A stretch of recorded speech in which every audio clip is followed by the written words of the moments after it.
مجھ کو رب نے تیرگی کفر سے بچا لیا، مہر سے سجائی پہلے انجمن تمام، مہر سے سجائی پہلے انجمن تمام، اور پھر خدا نے ان کو عرش پہ بلا لیا،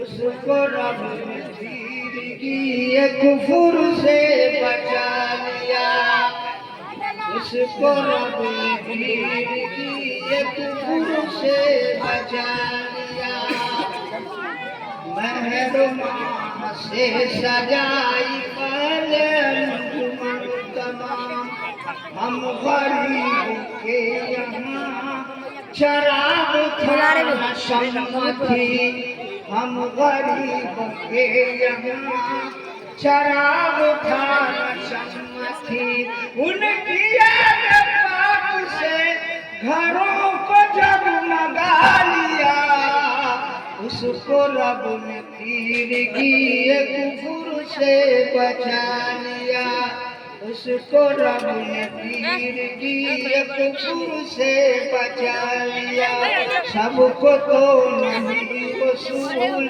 کہہ کے رب نے ڈال دی، سب کو تو نبی رسول کہہ کے رب نے ڈال دی، آپ کو حبیب کہہ کے دل سے بھی لگا لیا، اس کو رب نے تیرگی کفر سے بچا لیا، جس کے دل نے پھر چراغ مصطفیٰ جلا لیا۔ ماشاءاللہ، یہ تھے قاری جمال الدین جوہر جو آپ کے سامنے نعت نبی گنگنا رہے تھے۔ اب آئیے حضرات، آئیے اب ہم اپنی نشست کی سیکنڈ لاسٹ کڑی اور ایسے خطیب کو زحمت سخن دیں جو اپنی سحر بیانی اور اسلوب خطابت سے طبیعتوں کو تیار کرتا ہے، دماغوں کو آواز دیتا ہے، دلوں کو گرماتا اور قدموں کو دوڑاتا ہے، جو اپنی تقریر کے ذریعے ذہنوں پر فرما روائی کرتا ہے، پھر آپ انہیں آج کے میں قدر اجلاس کا پیر مغا خیال کیجئے، کیونکہ جہاں اس کا رشتہ پبلک و پالیٹکس سے ہے، وہی قرآن و حدیث، تاریخ و سیر اور شریعت و طریقت کا وہ داستان ہوتی ہے، وہ خطیبانہ انداز میں کتابوں سے بولتا ہے اور برملا بولتا ہے، بے خوف بولتا ہے، اس کی خطابت دعوت ہے، اس کا بیان تبلیغ ہے، اس کی تقریر نصیحت ہے، اس کی آواز میں نفاذت اور لہجے میں تمازت ہے، جس کے ذریعے وہ سامعین کے دلوں کو گنجوں کی طرف پھرا دیتا ہے، اور اس کا ایک کمال یہ بھی ہے کہ وہ الفاظ و تعریف کے آمیختگی سے طبیعتوں میں سرور پیدا کرتا ہے۔ جی ہاں، دنیا اسے خطیب دورہ مقرر شعلہ بیاں حضرت مولانا انوار اللہ فلک صاحب کے نام سے جانتی ہے۔ میں حضرت والا کو بہت ہی ادب و احترام کے ساتھ دعوت دیتا ہوں کہ حضرت آئیں اور ہم سامعین کو اپنے ناصحانہ کلام سے مستفیض فرمائیں۔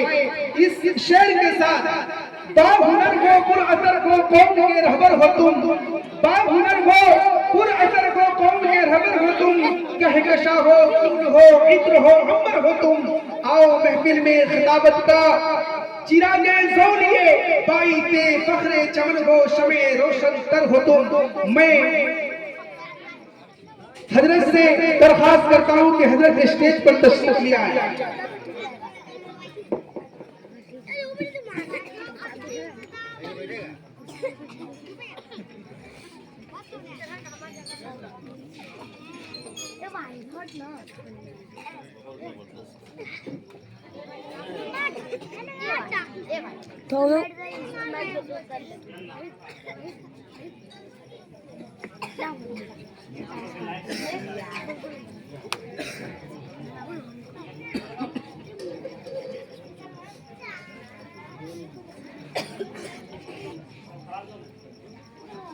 السلام علیکم ورحمۃ اللہ وبرکاتہ۔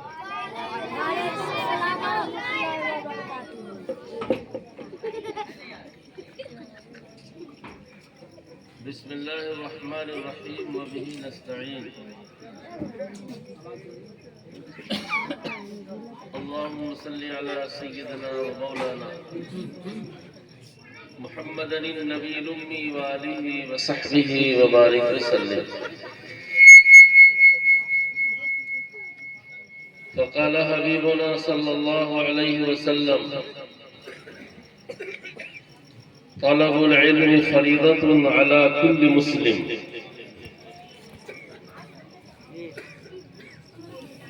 نبی رحمت صلی اللہ علیہ وسلم نے ارشاد فرمایا،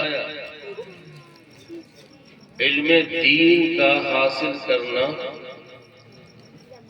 ہر مسلمان پر فرض ہے، خواہ وہ مرد ہو یا عورت، خواہ وہ امیر ہو یا غریب، خواہ وہ شیخ سید ہو کہ انصاری، منصوری، نداف اور پتہ نہیں کیا کیا نام لوگوں نے رکھ لیا۔ حضور نے سب کے بارے میں فرمایا کہ ان پر دین کا علم حاصل کرنا فرض ہے۔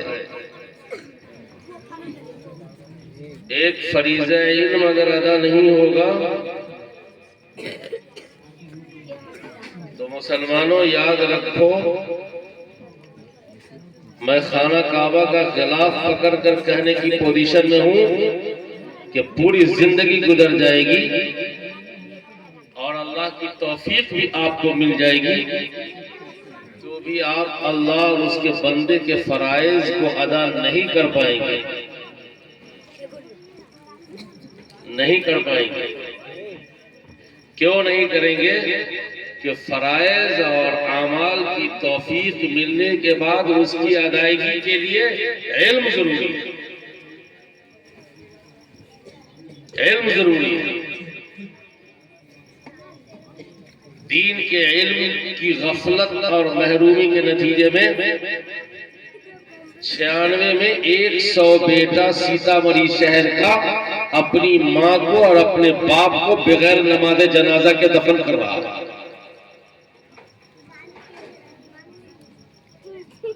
یہ سیتامڑھی کے بیٹے کی بات کر رہا ہوں۔ اپنی ماں کو جس کا 2 سال دودھ کیا ہے اور جس کے پیٹ میں 9 مہینہ رہا ہے، اور اپنا باپ جس کی سیتامڑھی کی متروکہ جائیداد پر فخر ہے کہ میرے باپ نے یہ سمپتی چھوڑی ہے، لیکن دین کے علم کی محرومی اور بنیادی تعلیم کی محرومی کے نتیجے میں سیتامڑھی کا 100 مسلم لڑکا اپنی ماں 196 مسلم لڑکا اپنی ماں اور اپنے باپ کو بغیر جنازے کے دفن کر دیا۔ میری بات آپ کے حلق سے نیچے نہیں کر رہی۔ میرا سرسری جائزہ یہ ہے کہ اس وقت 100 میں سے 96 مسلمان کو جنازے کی دعا یاد ہے، 100 میں صرف 4 کو جنازے کی دعا یاد ہے، 96 کو یاد نہیں ہے۔ تو جس کو یاد نہیں ہے اس نے تو بغیر نمازے کے نہ دفن کیا ہے، جس نے نماز جنازہ پڑھائی ہے وہ اس کا بیٹا نہیں ہے، وہ تو کوئی عالم ہے باہر سے بلایا۔ جتنے لوگ جنازے میں شریک ہیں سب میت کا بیٹا نہیں ہے۔ جو بیٹا ہے اس نے دعا ہی نہیں پڑھی ہے تو ماں کو اس نے بغیر جنازے کے نہ دفن کیا ہے۔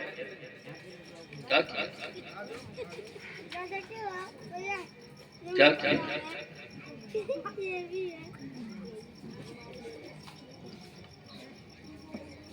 اللہ رحم۔